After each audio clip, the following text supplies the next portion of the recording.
So let me start by saying good afternoon and welcoming you to our workshop. My name is Barbara Simon and I'm the president of the Australian Jewish Genealogical Society. We're delighted today to welcome Peter Phillipson, OAM, as our speaker. Before he begins, let me share with you a very abridged version of his communal work over the years. If I actually presented his full CV, then I would take too much time away from the presentation that he's going to give. At Mount Sinai College, he was the founding president and continues to serve as a life governor. He was president of the Jewish Communal Appeal, the JCA, and continues to serve there as a life governor. Peter also works for the Jewish Endowment Funds as a trustee for the Education Heritage Fund and the Millie Phillips Education Fund. Currently, Peter is a board member for the Youth to Israel. Somewhere before, during, and after all this communal work, he earned a living in the clothing industry, software development and training. In 2006, he was awarded an Order of Australia for his services to the community. Over the past 5 years, he's been president of the Australian Jewish Historical Society, and today he's going to show us the information that the Historical Society has been gathering. Peter, welcome. Thanks very much, Barbara. So let me, first of all, say it's lovely to see you all. I think without this technology, we probably would have only had 4 or 5 in the room. I should preface my remarks by saying I am not an expert in Australian Jewish history. I am not an expert in genealogy. I'm not an expert in anything. I just happen to be the guy in the middle who's more like a traffic cop on quite a few of these sort of exercises. I'd also like to note that I've got a few people who I've cajoled, encouraged to join, because at various times I might need some help. One is Keith Masnick, who's a fellow committee member of the Historical Society in New South Wales, and I'll explain Keith's role in a moment. And the other is Gary Luke, who, without Gary, we wouldn't be burying anybody, or at least we wouldn't know where they all are. So the reason we're going to have a fairly interactive session. I have no problem with people putting hands up, asking questions. I will try and get to you. And I've particularly asked Keith to come along because even though we're showing you the website, we are now looking at the next version of it, which is a complete rework. So I should explain a few things, but we'll start by sharing my screen. Let's get a bit of technology working here. So let me take you through the agenda for this afternoon. I'm going to talk a little bit about the background of what the role of AJHS is.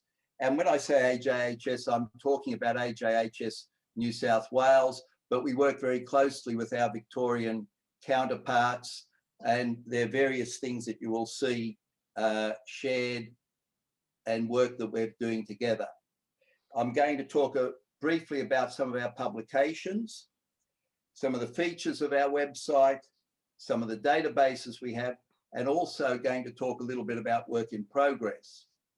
So basically, AJHS's role is actually communal archives, and that's what we're funded. And so just to give you a bit of the picture, until probably about 4 years ago, most of the work done by AJHS was people who were particularly interested in their own family histories and just general stuff on the history of the Jewish community since 1788.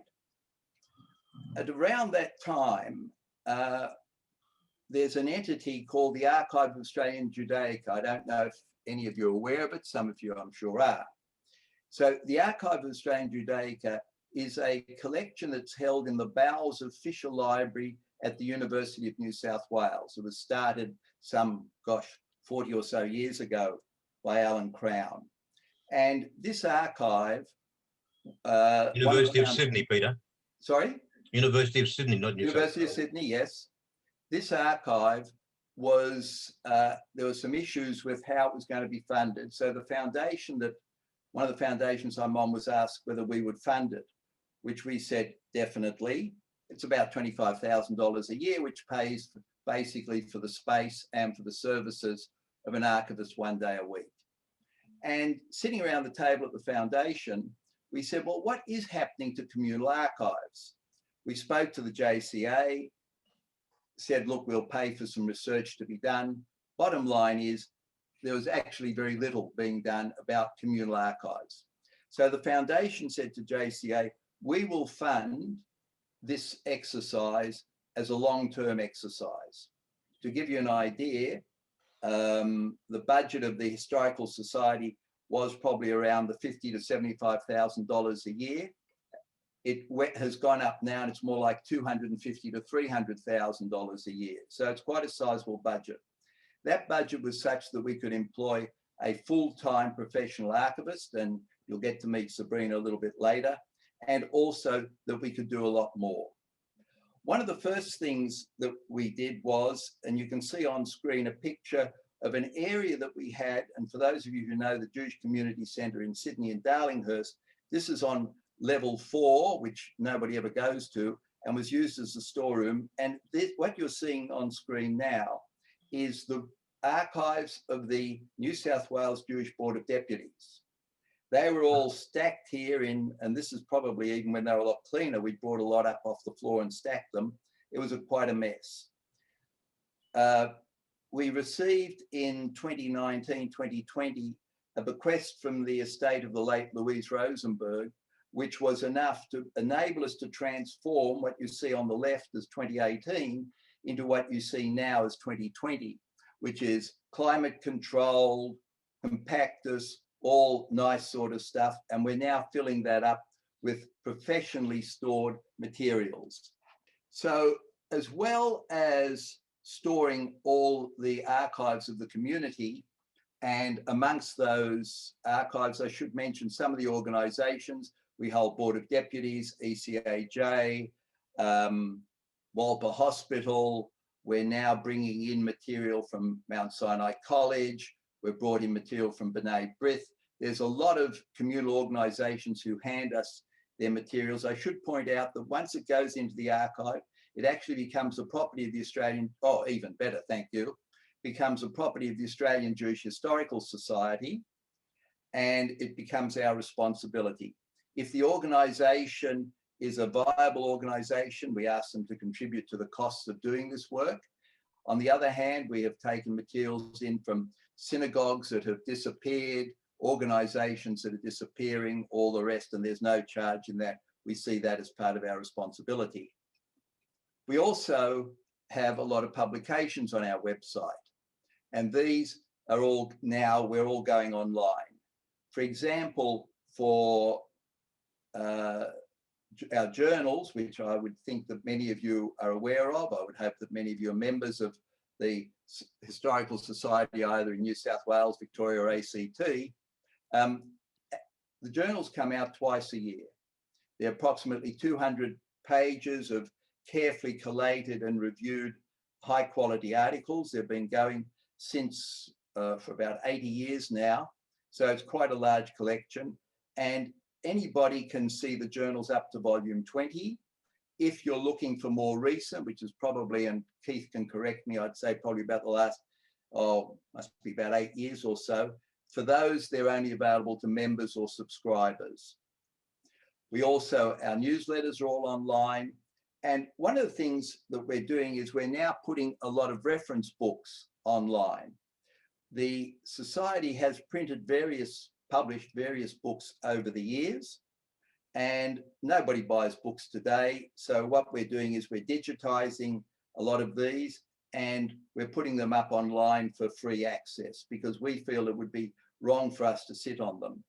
And I just note there a few, for example, quite a few of Suzanne Rutland's works. She's very kindly agreed to let us publish those, are up, including things like the history of Jewish newspapers, 75 years. Suzanne's actual MA thesis is up there. For those of you interested in sport, Brian Keno's The Carnivals has just gone up, or is just about to go up. And we see that these are valuable resources for anyone if you want to track down whether grandma or grandpa was there. So as I mentioned, the journals reaching from volume 1, part 1, and these have all been OCR'd.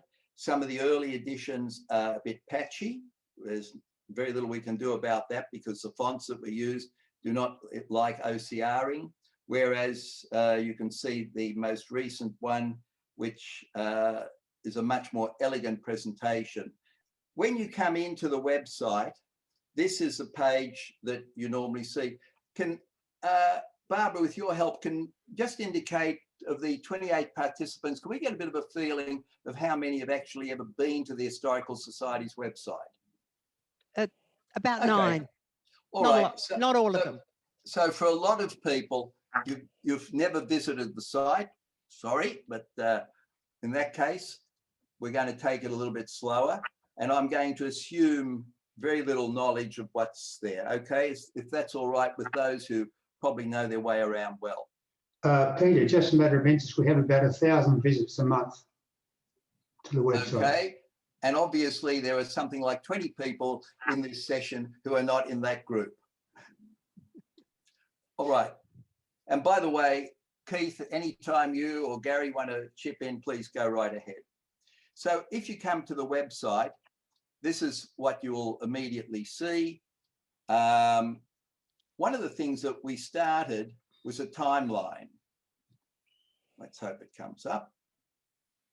Now, I will say that our present website is not the fastest website in the world, even though we are hosted on Amazon Web Services, which means it should be. Some of the things that we do are pushing the limits of WordPress and all the rest of it. So that's one of the things we are assessing.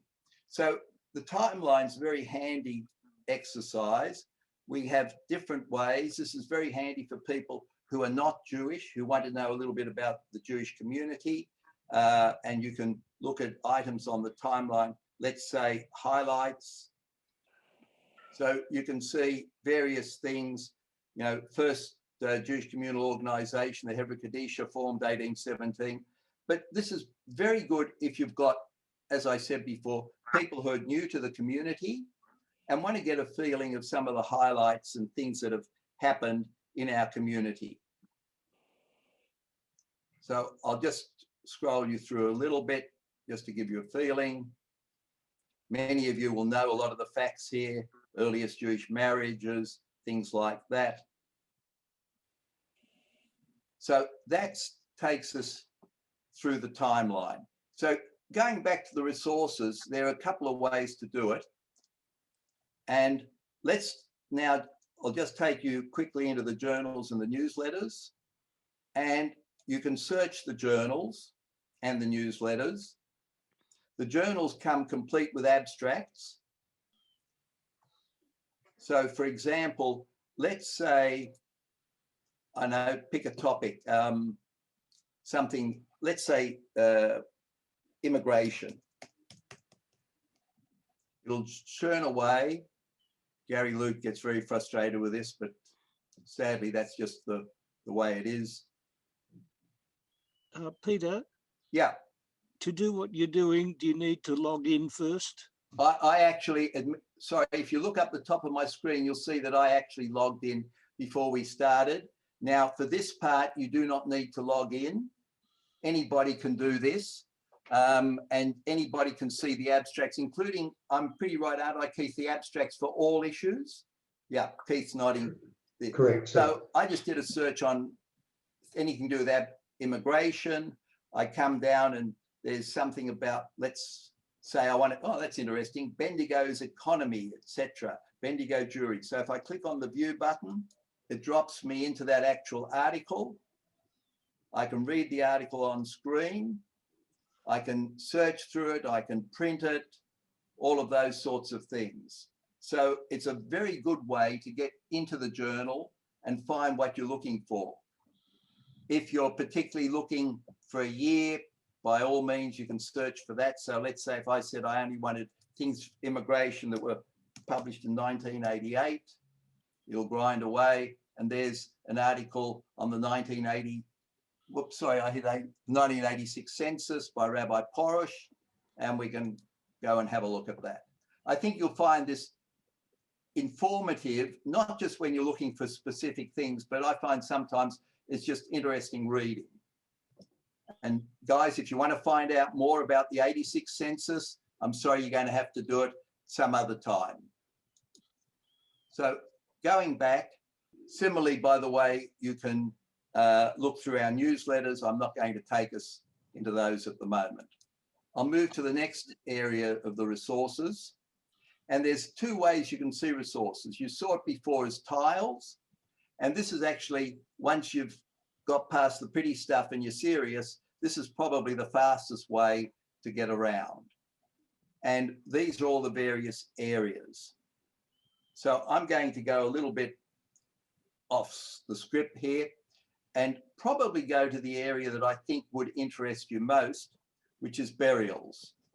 Now, we had an estimate done by demographer Gary Eckstein that there have been approximately 90,000 Jewish burials in Australia since, the first burial in, from the First Fleet.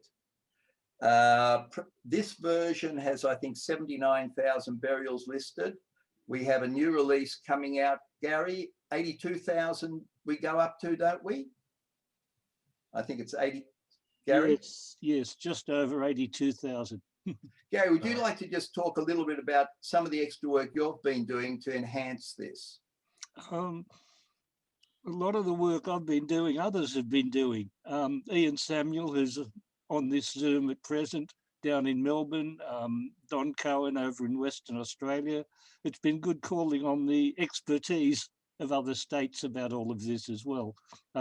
Peter has been in touch with the Hevret Kadisha in the various states as well. So we've got very up-to-date information directly from the Hevret Kadishas who had conducted the burials. Gary's actually done a lot of work on some of the very early burials in New South Wales, which the Devonshire Street and all of these, and this will all appear in the next release. There we go, burials, good.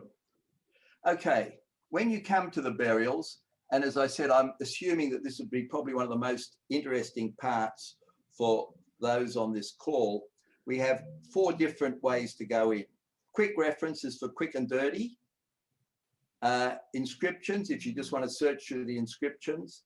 We have what we call a mobile reference version. For those of you, if you're at a cemetery, you've just got your iPhone or your Samsung or something, and you don't have a big screen and you just want to quickly check who's who there, you can use the mobile reference version and then the detailed one. So I'm going to take us into the detailed one. But before I do, when you come to this for the first time, can I strongly recommend read through a lot of these details here as to what our standards are. For example, we show names in the form surname, comma, then first names with their various titles. Something Gary would like me to change, and we're talking about at the moment. We have other names, so very often, especially with, say, the Polish names from Melbourne, there's very often variations in spellings. We also are moving now to separate out maiden names. So if the headstone or our records give a maiden name, we will include those as well. Hebrew names, and Hebrew names are quite a bit of a challenge for us because these are anglicized and we very often get caught out because the family at the time of the loss of a member might think that his name was Shmuel because he's called Sam, but then in the time between then and when the headstone is actually created and put in place, it might turn out that his name wasn't really Sam or Shmuel. They've gone back into the family records and find that it's Pinchas. So we very often get 2 Hebrew names appearing, just a fact of life. We track gender. For those of you here, I think a very valuable part is that we also show where we've got this information from. And you'll see this in there. These are the sources. This whole exercise actually started when we were looking at Beverly Davis's database of some 40,000 burials, which I would think many of you, if not most of you, would be used to. And we used that as a basis for building this database. Beverly did a tremendous job, not always 100% accurate, as we've had different pieces of information come through. So we will, for example, as shown here, if you see that the source is SCK, it's Sydney Hebra Kadisha, 201812 means that was an extract we got from the Sydney Hebra in December 2018. We have the new release that's coming out probably, Gary, the end of Feb, would that be a fair guess? Yes, we'll be talking this week with the people that put it on the website and aiming it around the end of this month. All right, so in that you'll see SCK 2020-12, which meant because we now have the data from the Sydney Hebra Kadisha. We also have the Melbourne Hebra Kadisha. We are presently working on a lot of data coming from Bet Olam in Melbourne. I think we're going to have up to about 2013 in this release, and we're just waiting to get some more years. We don't discriminate. We have cremations. We've got cremation records from Temple Emmanuel Sydney, North Shore Temple Emmanuel's cremation records will also be appearing here as well in the next release. So we cast our net extremely wide to try and get as many of these. As I said earlier on, with this release, we'll be up to about 82,000 out of the 90,000. For those of you who watch demographics, we anticipate that it's probably about 800 to 1,000 deaths in Australia's Jewish community every year. Just an interesting little aside, we noted that the number of deaths in New South Wales handled by the Hebra in 2020 was a decrease on 2019. So in fact, COVID has had essentially no impact on the Sydney Jewish community in the sense of anybody dying from it, to the best of our knowledge. Can I just butt in for a moment, Peter? Please. Another addition in the new upload, all of Russell Stern's research of the military have now included in the burial database all of the overseas burials out of Russell Stern's research as well. Great point. And we will talk about our military database in a moment. Thanks, Gary. Peter, can I just go in as well? Sure. Because we're not quite Google, when we do a search, if you're looking under Smith, which is S-M-I-T-H, if you put in S-M-I-T-H-E, it will pick it up. But if you put in S-M-Y-T-H, it won't. Unfortunately, we haven't got an almost type of thing that Google uses.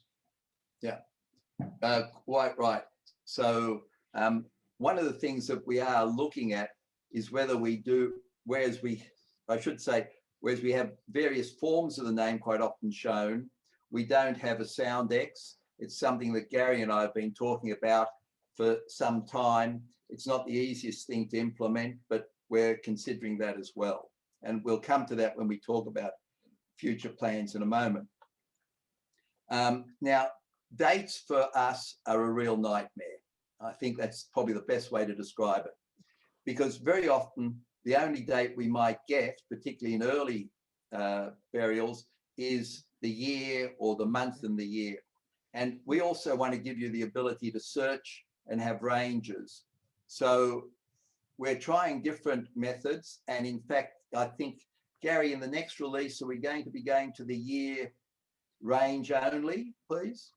Yes, the next release, there's one of the problems is there are far too many births on the 1st of January, like about 40 times as many of those as any other date in the year, because they're calculated from knowing the death date and the age, and then if you just calculate the year from that. And the problem is that the computer systems can't handle a partial date in line with other dates. I'm working with them offline in my SQL where I can do that. So we'll be using a different date format. Some will be, for instance, this first one on the screen at present might not have the day in front, could just be January and the year. Another might just have the year, is that's all we know.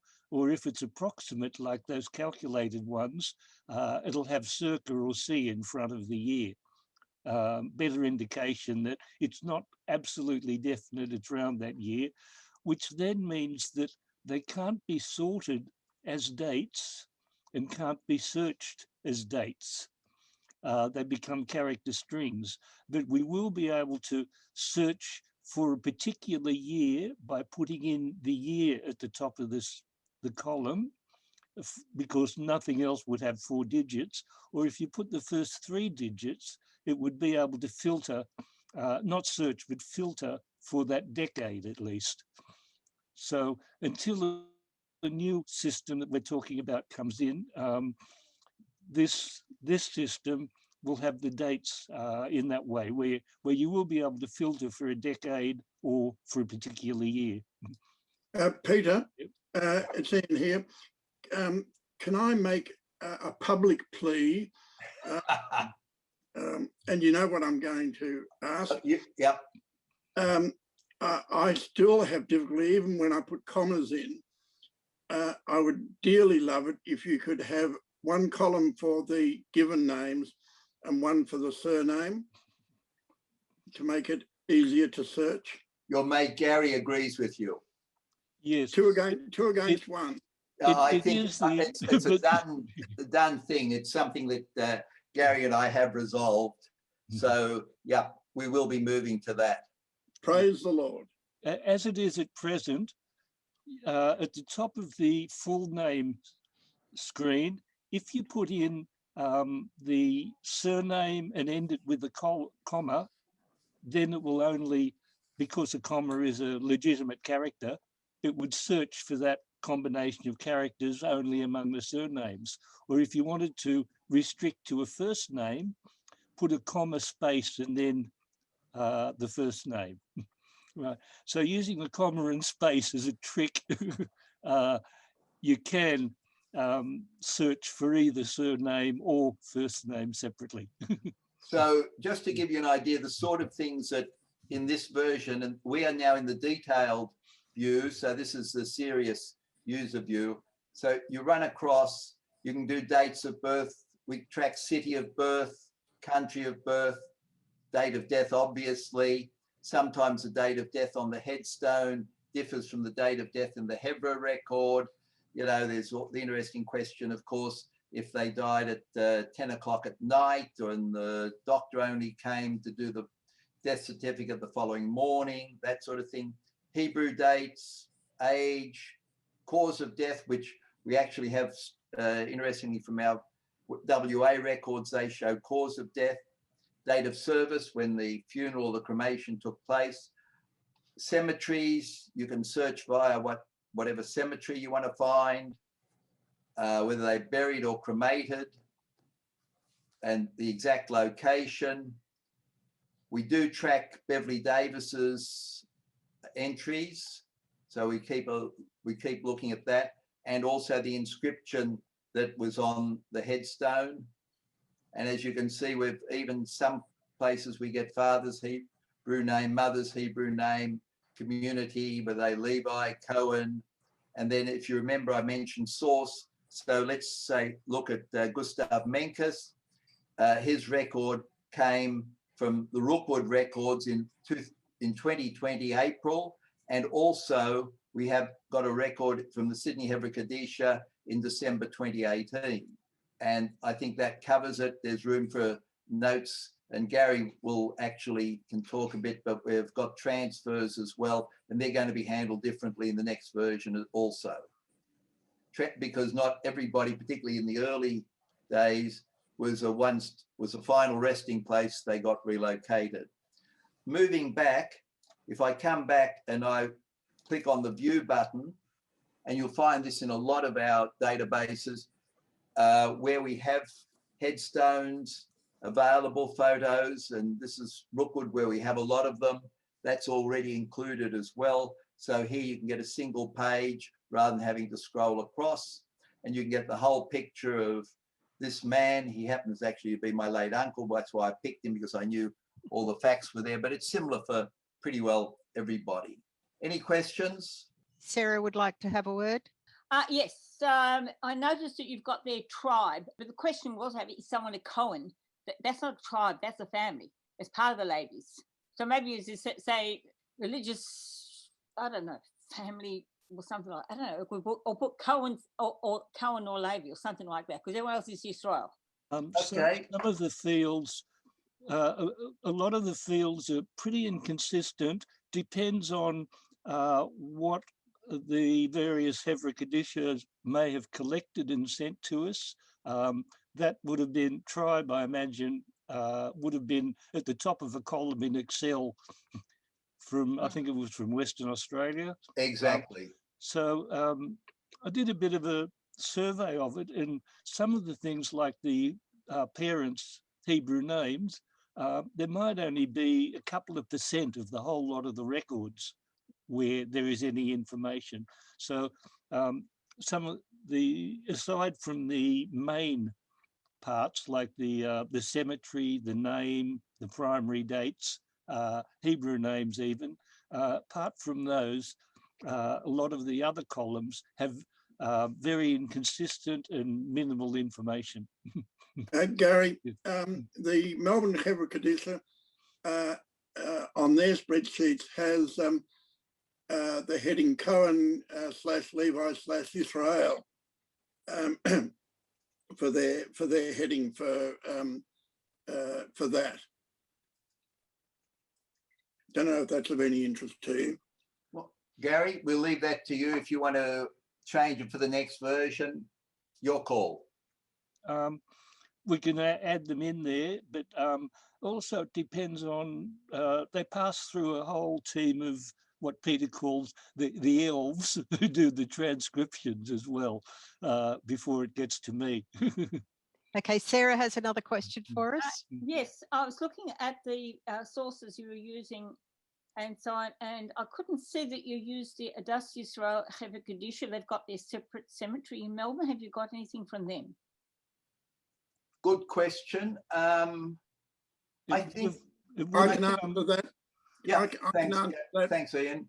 Yeah, yes, it is, but it goes under the heading of MCK because it's from the MCK database. MCK and Adas work together. Oh. So it certainly would have any burials in the Adas Israel cemetery in Springvale. Thank you. Okay, I'm going to move on to the military. This is a database of the approximately 6,000 Jews who have served in the Australian military up to just post World War II. Records haven't been released for Vietnam, so we can't do anything with those yet. But this is very handy again if you're looking. The front view happens to be an honour roll, which is of the 341 who died on active service, and I think that number is being changed as more are being discovered. A lot of the work on this was done by Russell Stern originally, and it's been added to over the years.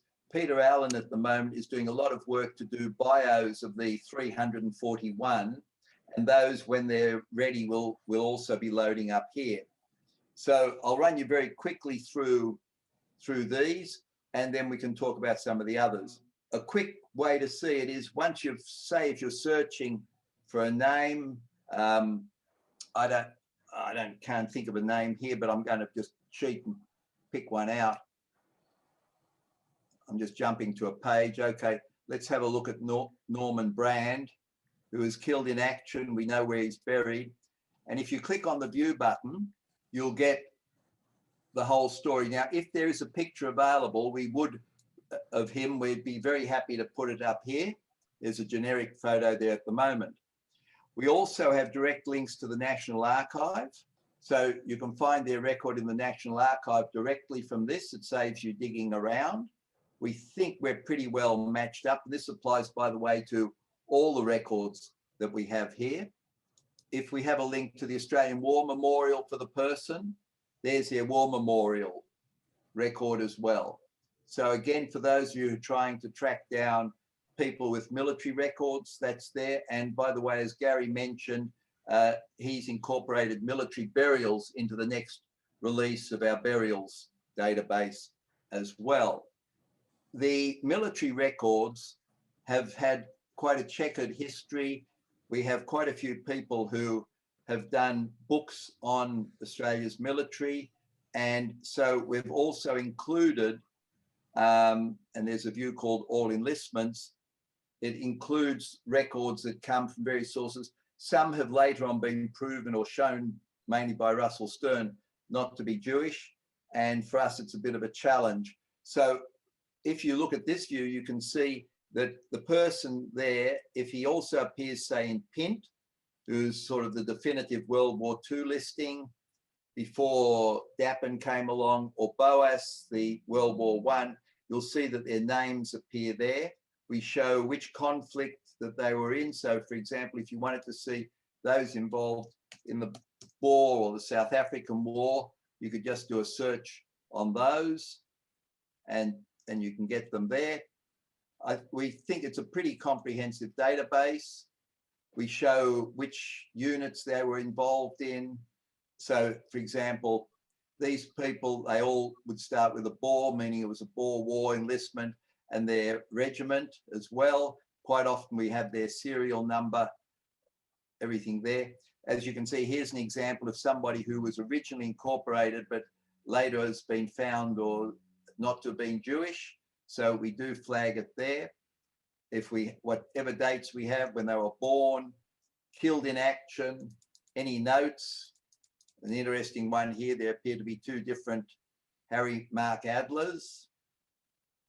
Whatever we can find, and this is another way, by the way, to get to the links, and if we have images. So that's quickly running you through the military.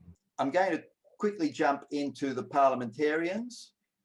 We have a database of Jewish MPs. It's probably about a year or so out of date.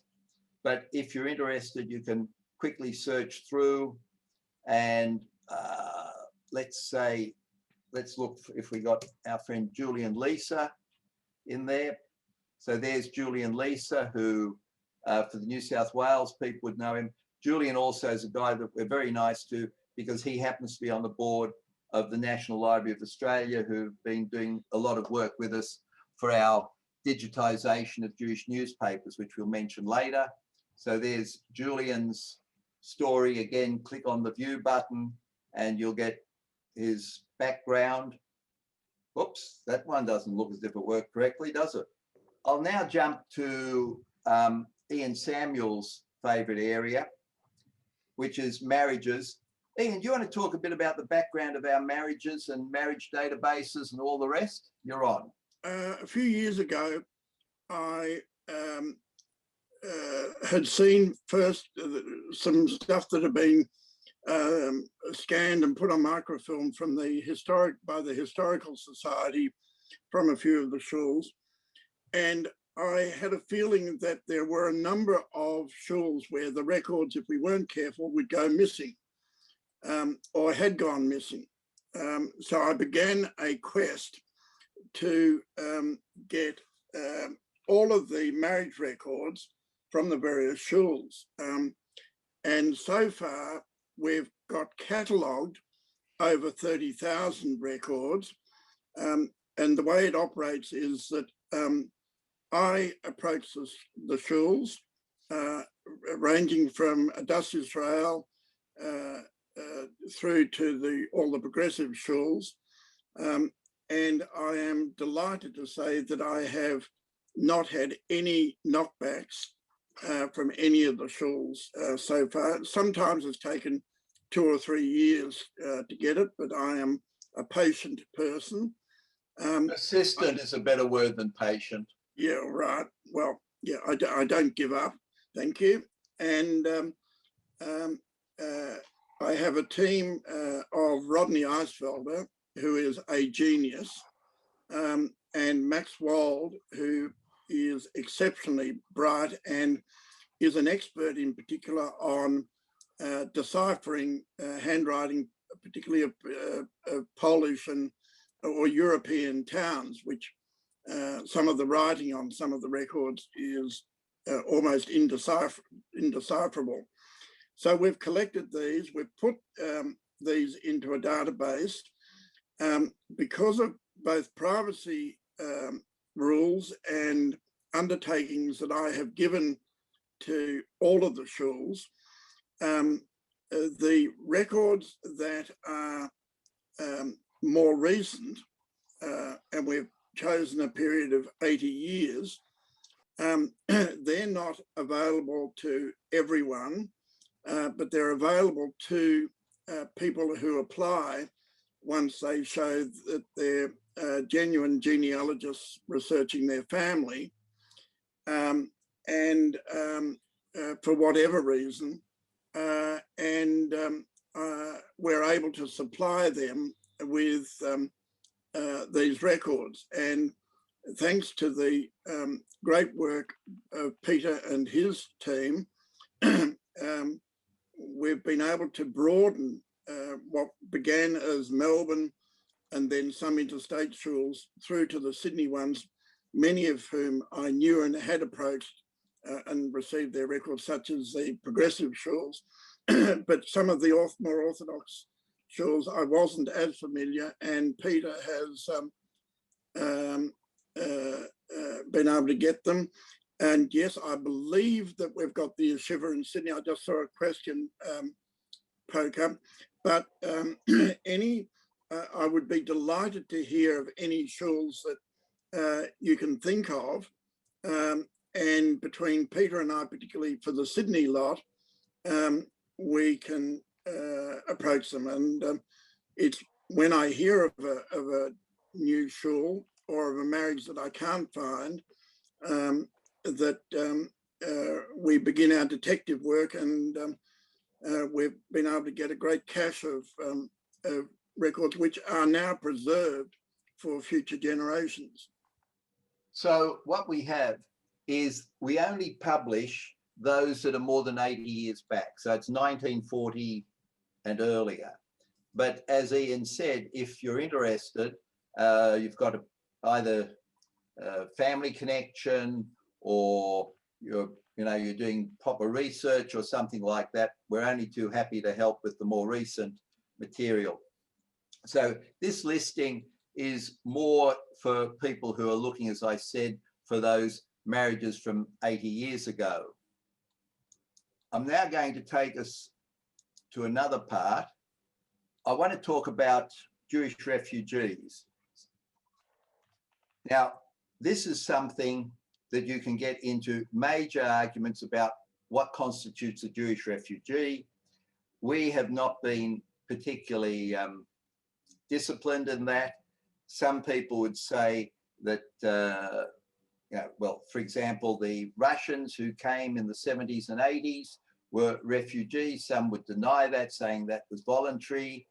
Some would say that the Hungarians from 56 were, and some would even include the Hungarians from 56 as being Holocaust survivors, because those who were more than sort of, 11, 12 years old would have had to have lived through the Holocaust.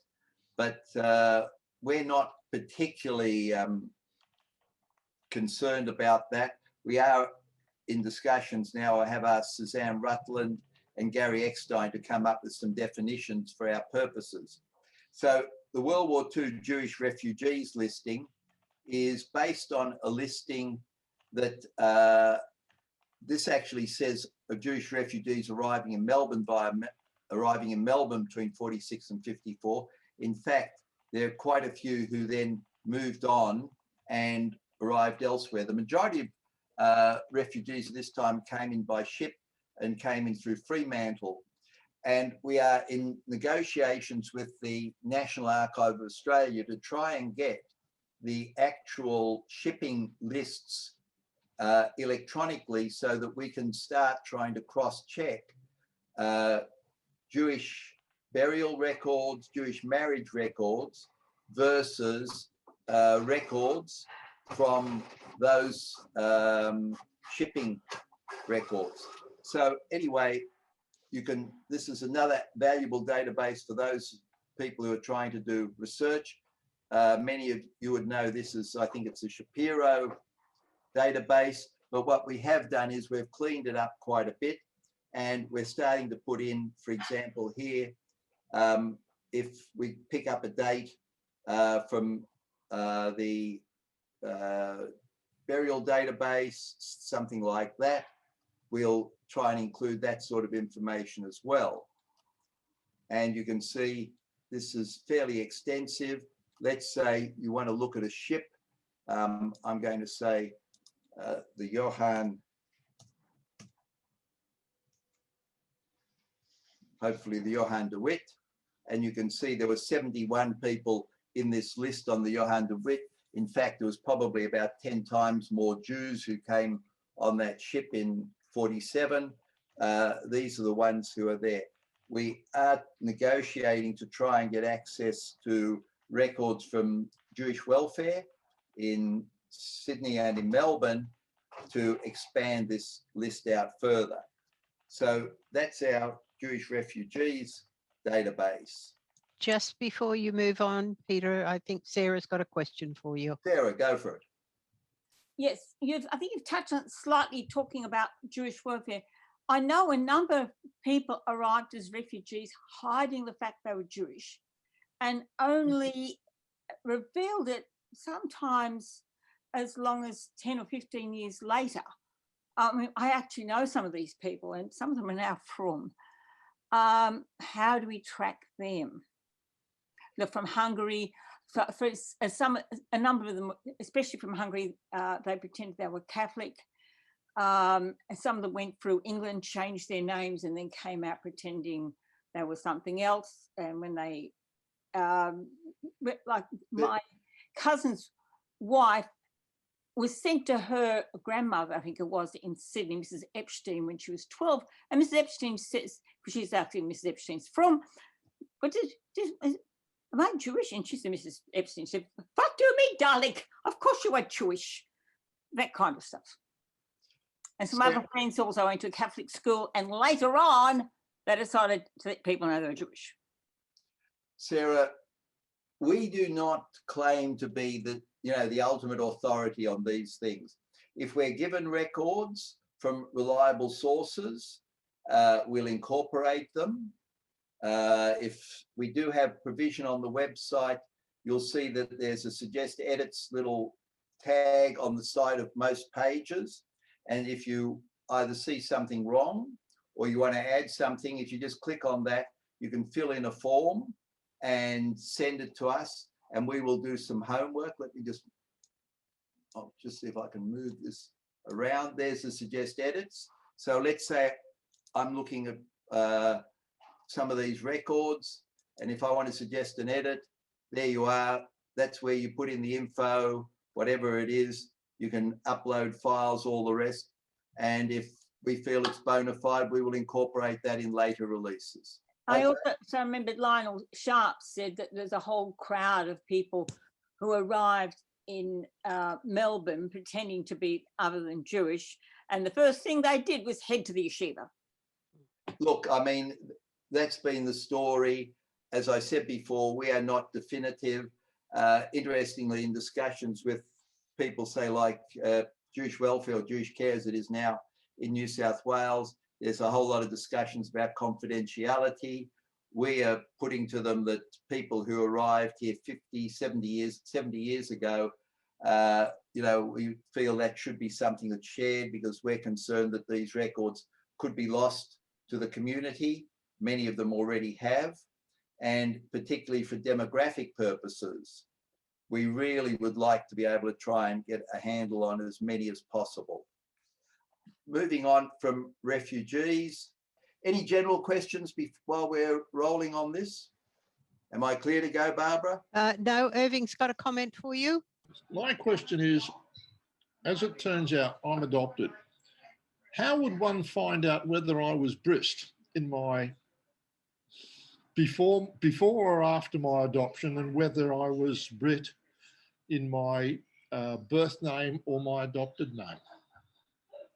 Ooh. Ooh.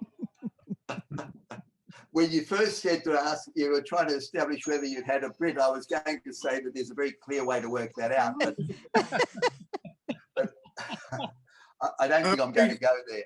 Peter, There are some congregations actually do have kept records of Brit Mila, and we do have some of those. It just depends where. We approached some of the Moalim in Sydney some years ago, asking for their records, particularly because of demographic purposes, and I'll explain that in a moment, but I'll focus on that. And how do I put this politely? One of them said, no, I'm not sharing with you, and he claimed medical confidentiality because this was a medical procedure. My suspicion is that it was more a financial procedure that he wanted to retain the confidentiality of. So it's not as if there are that many official registers that are shared for, sadly, for that reason. Does that sort of, I'm sorry if it doesn't help you very much, Irving, but... Oh, that's all right. No, in fact, I've been in touch with the Great Synagogue in regards to this, and I haven't had a reply back from them yet, so I'm still waiting. Peter, Liz James might like to tell you of the work that she's done that I think she shared with you on births. Please, Liz. We have a few Briss books. I think you were sent a copy of the one from Michael Abrahamson. We've got a few from St Kilda as well as Bar Mitzvahs. It's very spasmodic, but we do have, and I think I've already sent them to you, but I'll check. We've got quite a few from England and very early Melbourne Hebrew congregation and Ballarat. So I'll have a look and send what I can find.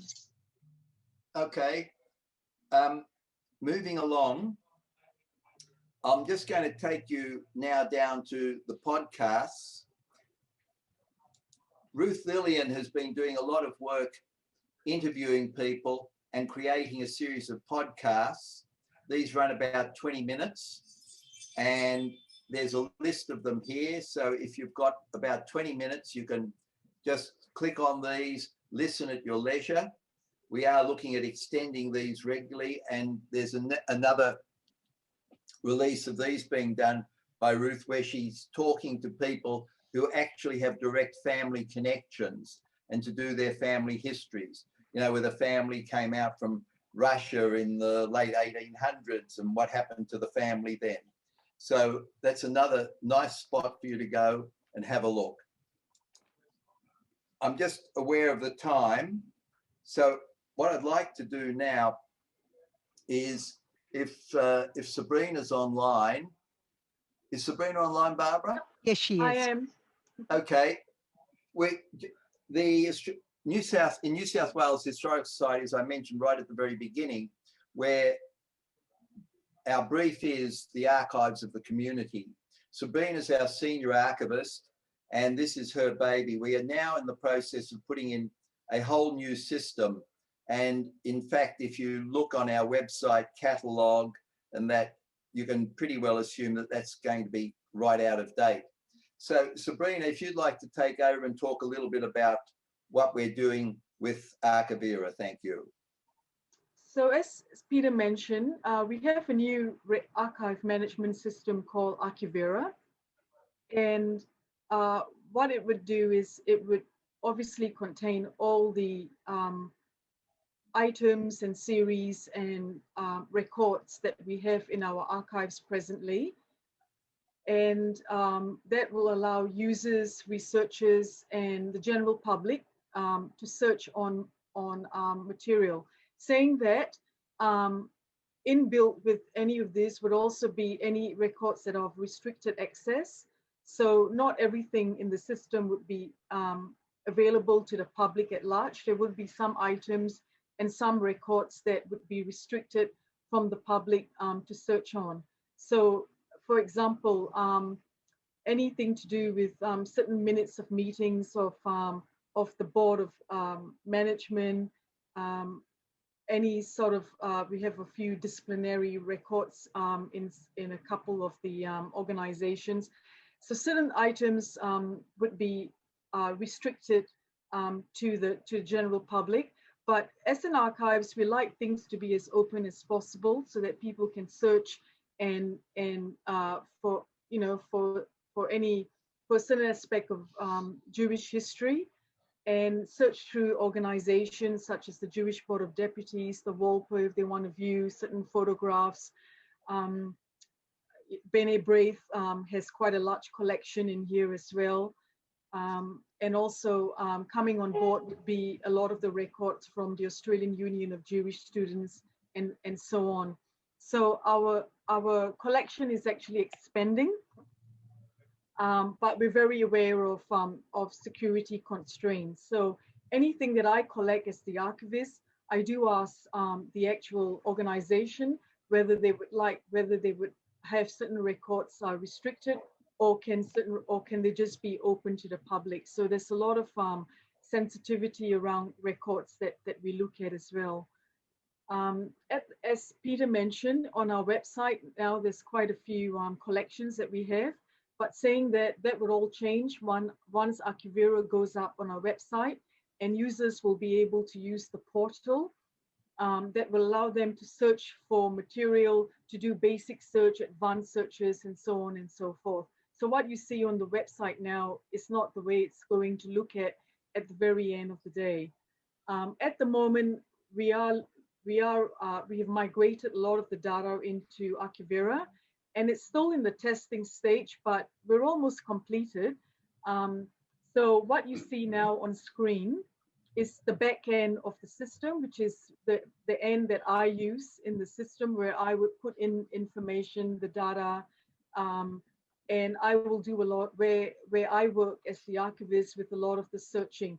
But bear in mind that this is not where a lot of users would come in to do the searching. They will actually be doing the searches on the portal, and the portal will obviously be at the very end of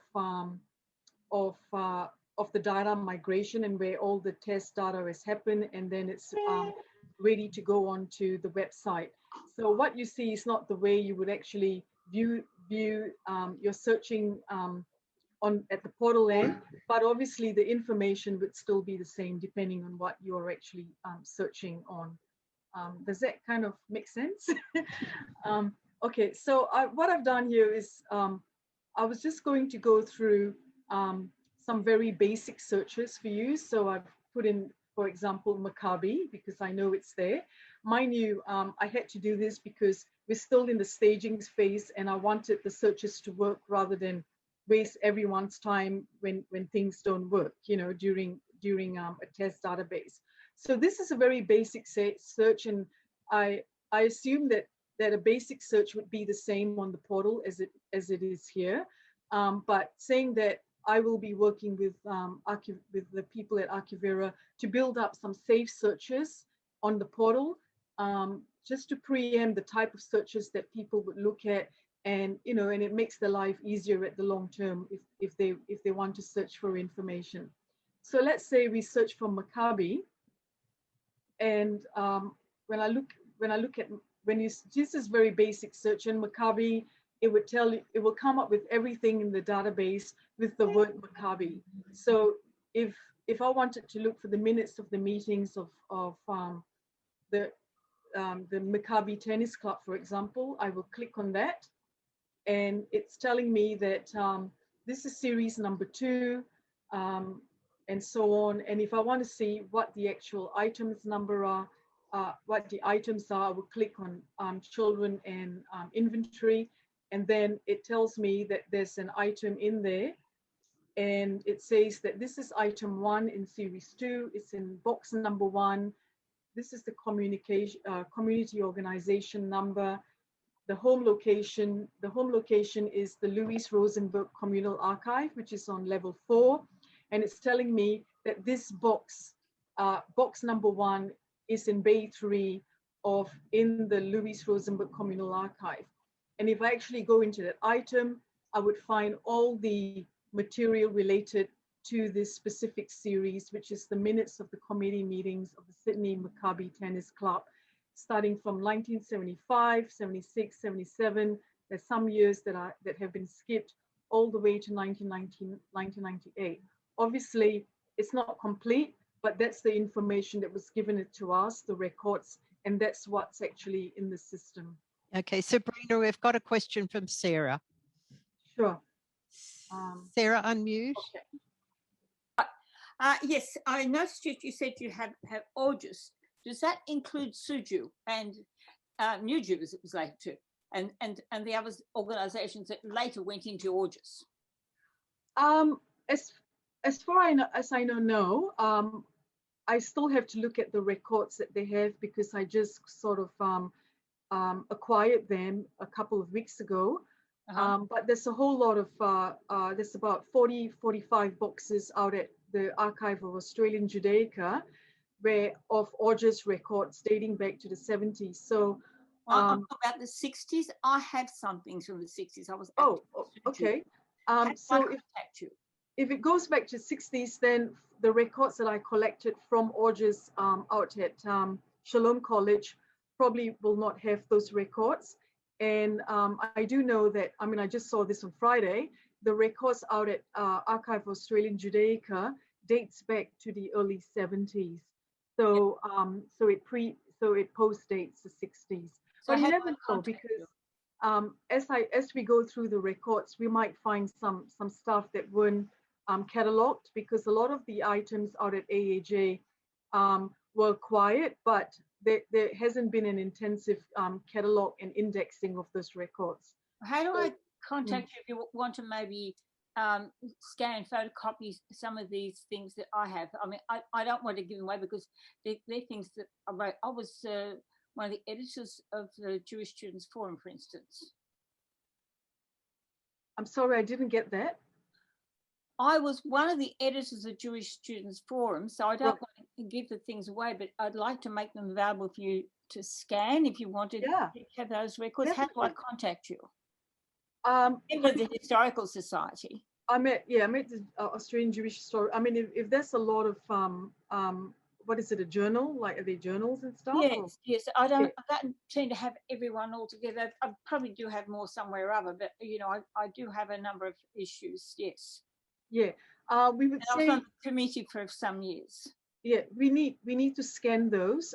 If you're happy for us to do that, or if you're happy to do that, it's best, because they're journals. I would assume you need a proper scanner for those.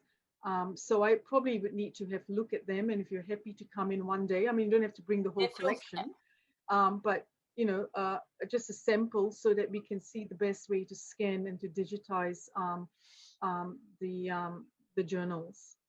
So, I phone you at the Historical Society to come in or something? Yeah, you can either phone me, or you can call me on my mobile number. I don't have. Or you can just email archivist@ajhs.com.au. Yeah. Okay, and then I'll get that from you.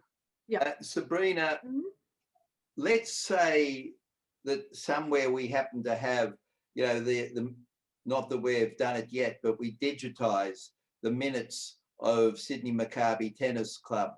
Would they appear here? Yes, because we have a lot of the Walper staff that have been digitized as PDFs. So those would be linked under where we have electronic resources here. I mean, Maccabi doesn't have anything at the moment. And that's where those PDF files will appear. Yeah. Also photographs, you know, JPEGs and things like that that we've digitized, that would appear under electronic resources. We would like to aim more towards a digital archive, but that's not going to happen overnight. But you know, slow and steady, we have hard copy as well as digital. So our archives will be a hybrid of both, and it's very common in most archive institutions to have both. So any questions so far? No? No, nothing else. So there's another search that I want to do, which is probably what we call an advanced search, where let's say we could search by Board of Deputies, and the series description, the series name I know is correspondence, and we could, let me just move this mouse. And you could see that it brings up, I mean, this is a very big search. So all information to do, all records set with the Jewish Board of Deputies with the words correspondence in it. And you would say, well, I want to look at the minutes and correspondence of the ECAJ, for example. And you click on that and it gives you, it tells you it's the minutes of meetings and correspondence of the ECAJ. If you click on archival description and location, you'll find that it gives you a lot of information about what this series involves, what it includes, and so on. And then under children and inventory, you will see file and item, but as I said, we're still in the testing phase. So, so some things are not there as yet.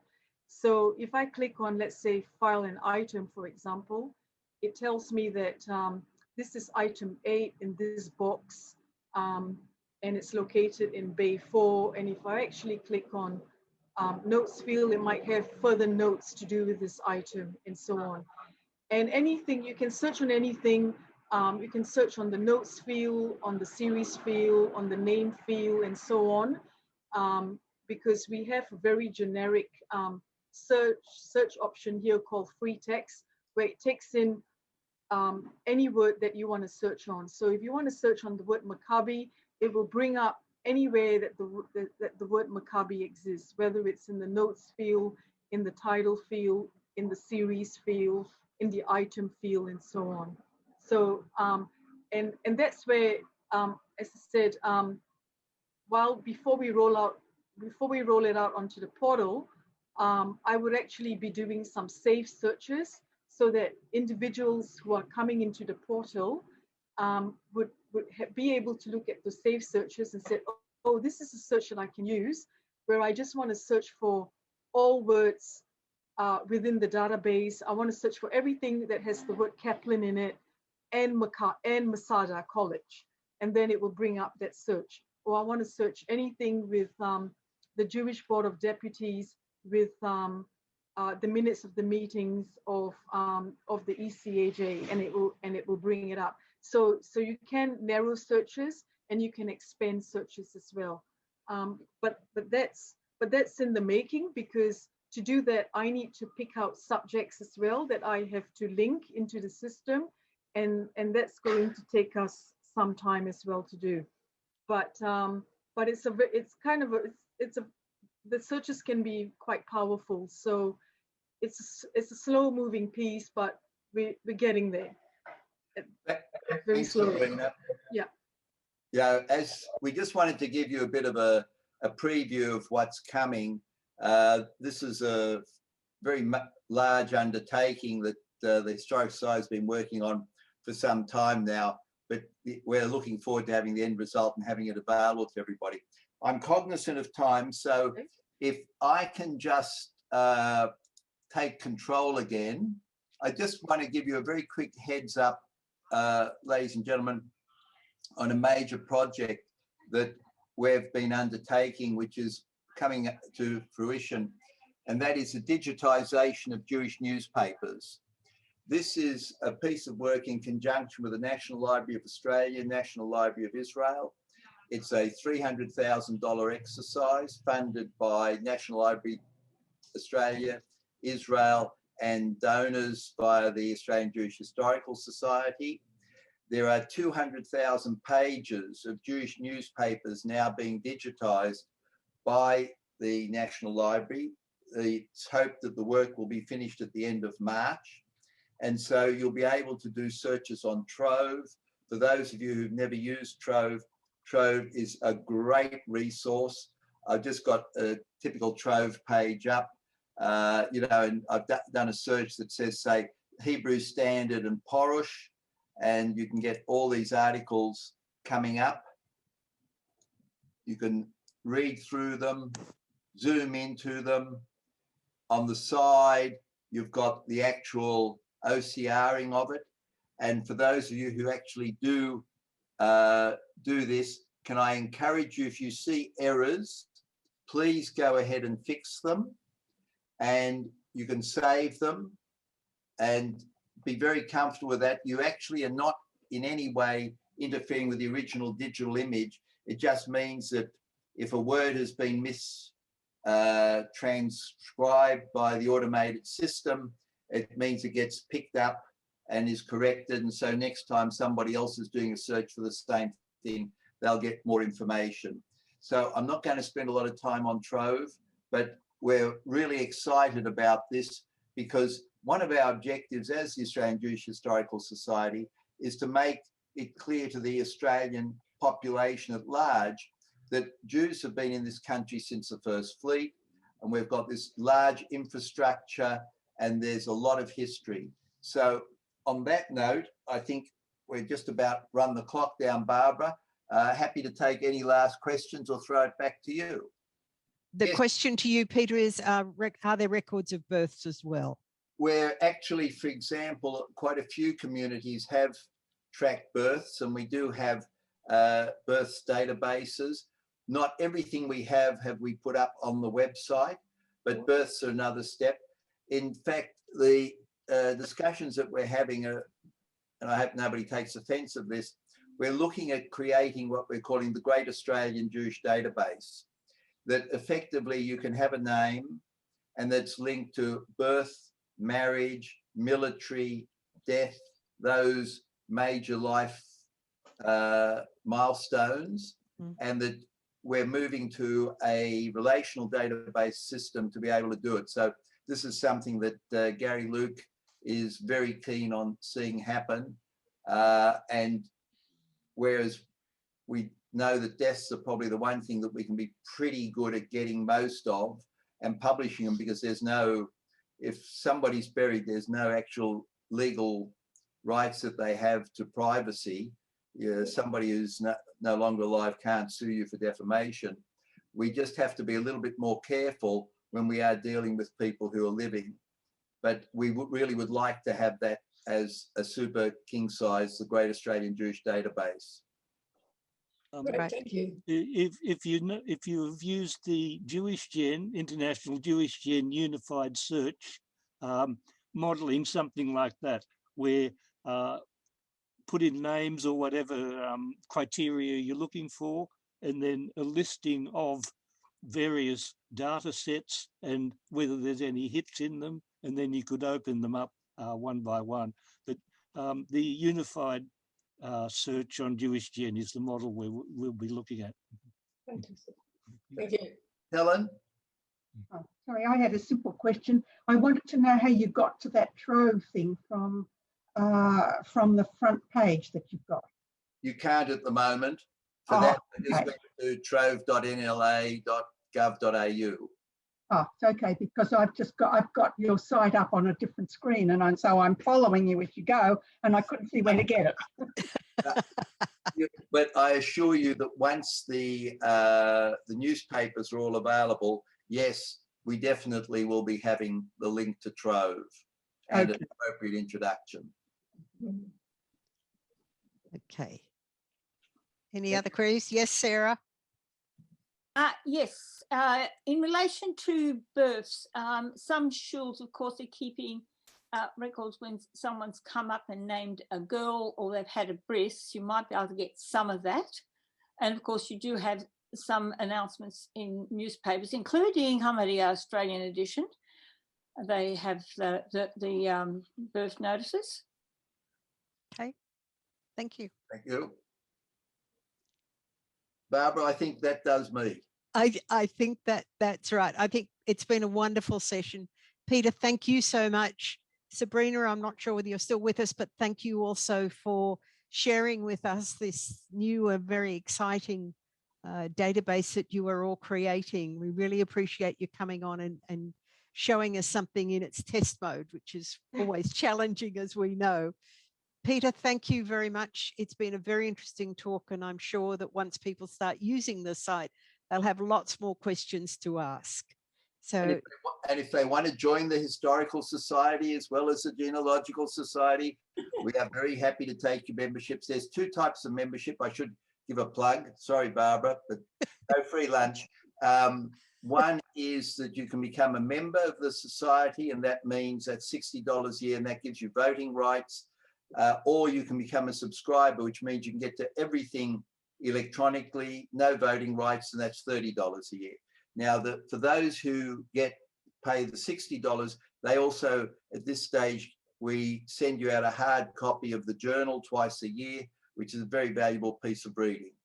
There you are, plugs over. Thank you. That's all right. I have to follow that by actually saying that our membership is free until July, by which time we will review it. So if any of you have not joined or would like to, we'd be delighted to have you. So thank you, everybody. It's been a wonderful afternoon. And I hope you've enjoyed and learned a lot from the exploration of this database. Thank you very much, everybody.